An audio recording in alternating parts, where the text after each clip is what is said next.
Hey everyone, welcome back to the channel. I know it's been a while since my last video. I feel like I say that every video now.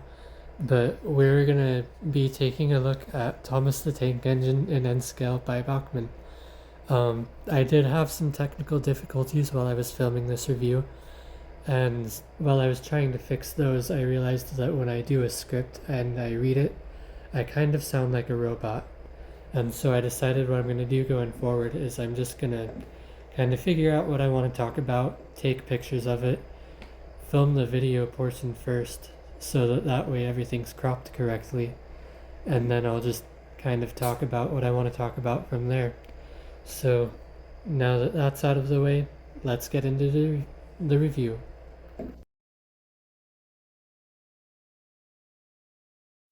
Thomas's face is pretty clearly based on the one from the CGI series, and I feel like it looks very good, especially when comparing it to like the actual CGI model. You can also see that the eyebrows and eye painting is pretty well done, and it doesn't like spill onto other parts of the face. And I have seen some people say that the face looks kind of off, but I think comparing it to the CGI model, it looks pretty spot on to me. But I might be missing something. Right, so looking below his face, we can see that he actually has quite a bit of separately fitted detail.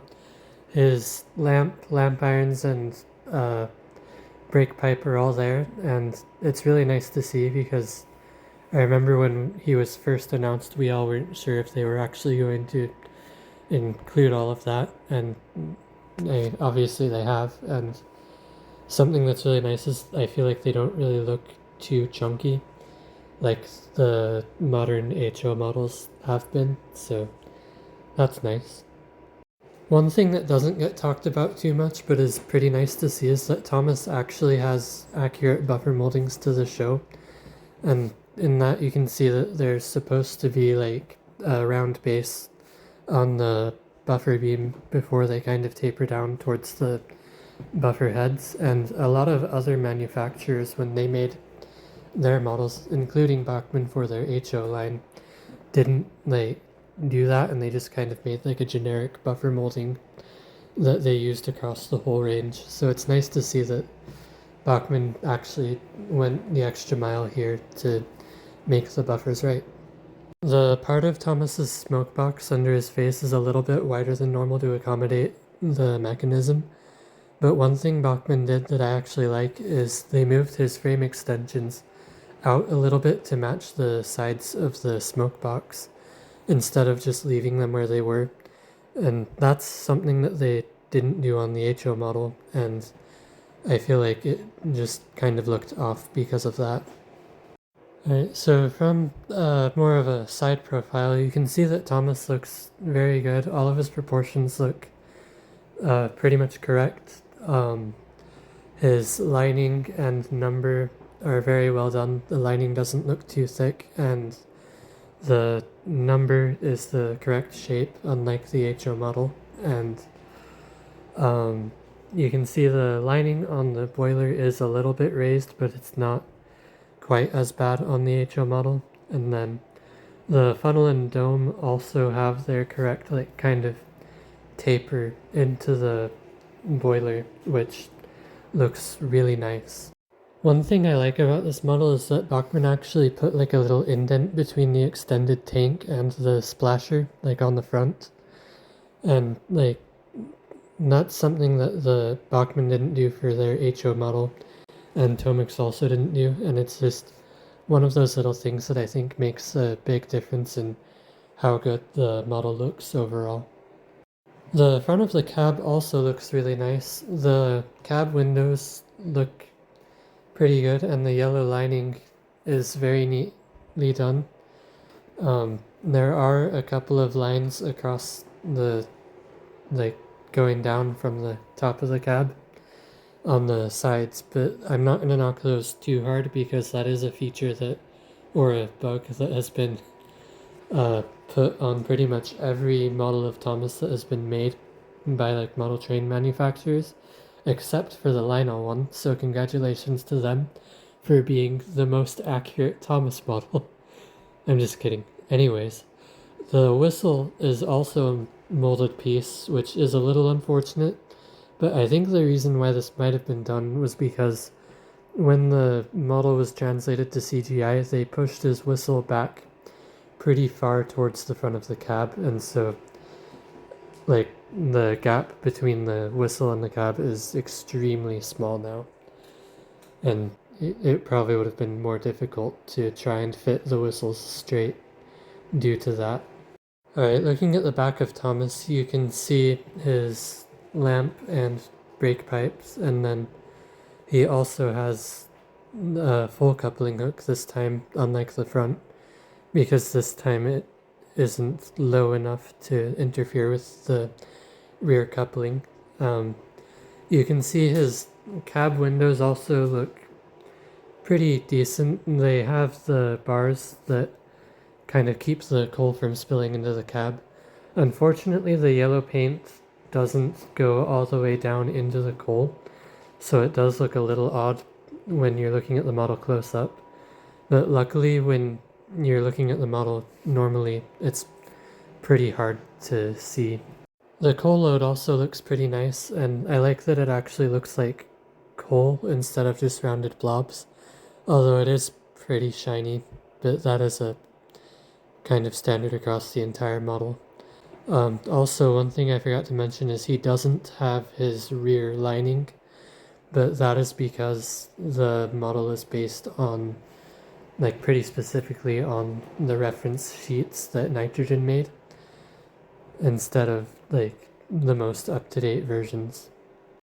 Alright, so it's finally time to talk kind of below the footplate. But before that, the step ladders do look really nice, and I like the paint on them. The wheels are probably my biggest complaint with not only this model, but just kind of like the Bachmann and scale range as a whole, because they've put so much effort into like the body shells of all of their models, and they look really, really accurate, and they're really just kind of brought down a bit by the wheels not being fully see-through. It's kind of unfortunate.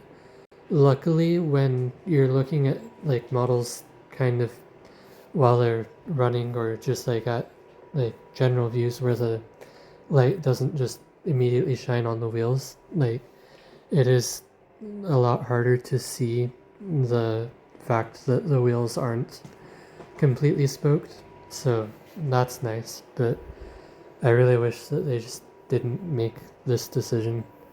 And then the rods are kind of thick as well, but I'm not going to complain about that too much because that is kind of an issue with N-Gage as a whole, and not just the Bachmann-Thomas line, and it's really only been within the last like 2 years or so that we've seen models being released with like really thin side rods. I am going to talk about Thomas's scaling a little bit here, but I'm not going to go too deep in it because I'm planning on making a separate video that goes through the entire Thomas range in N scale. But a lot of people have said that Thomas is too small, but that's not actually the case. He scales pretty much perfectly with how he would have in the classic series for N scale. And then Annie and Clarabelle have just been scaled up to kind of get the CGI style. And so they're actually too big compared to what they would have been in real life, and also what they would have been in the classic series. And then also with all of the other stock in the range, Thomas kind of tends to be scaled with them according to how he would have been in the classic series rather than the CGI series, because everything else would have been quite a bit bigger than they actually are. And then also he scales pretty well with any of your standard British stock, which is really nice to see, because that's something that Tomix didn't do. And I'm glad that there is at least something where you can use regular British models with your Thomas stuff as well. Alright, now that we've looked at Thomas, let's get him on the track and see how he runs.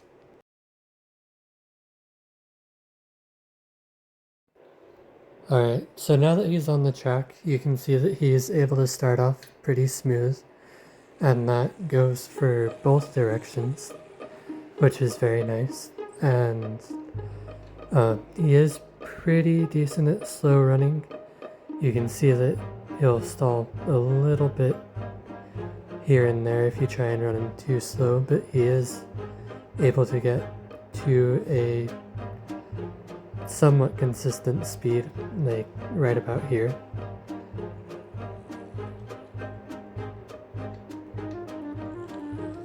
And then here he is going a little faster. I think I'm going to run him at full speed through here in just a moment.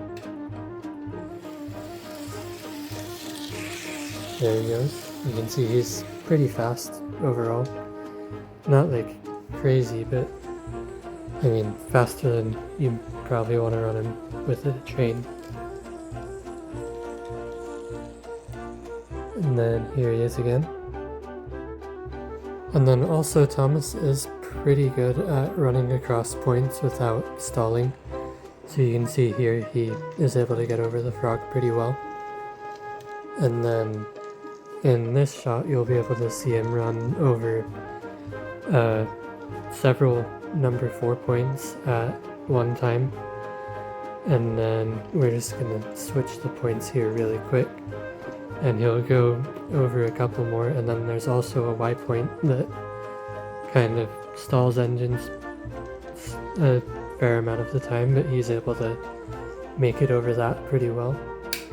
And then here he is doing the strength test, and you can see he's able to pull away. He is slipping a little bit, but you can see he's able to pull away with about 20 wagons, I believe, which is probably more than you'd ever want to run him with normally.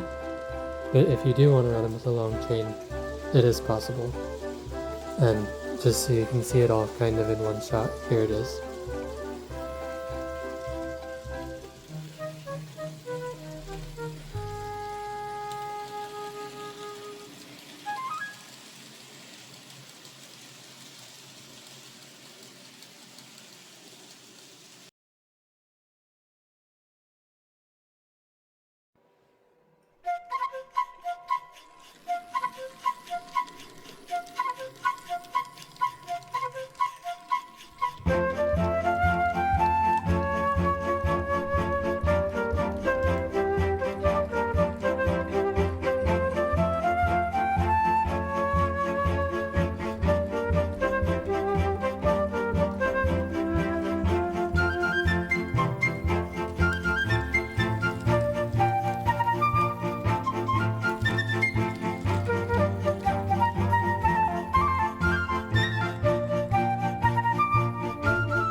Alright, for my final thoughts on Thomas, I'd say that he's a pretty decent model, and for as far as everything above the running plate goes, he might even be the most accurate of the model train versions of Thomas released so far.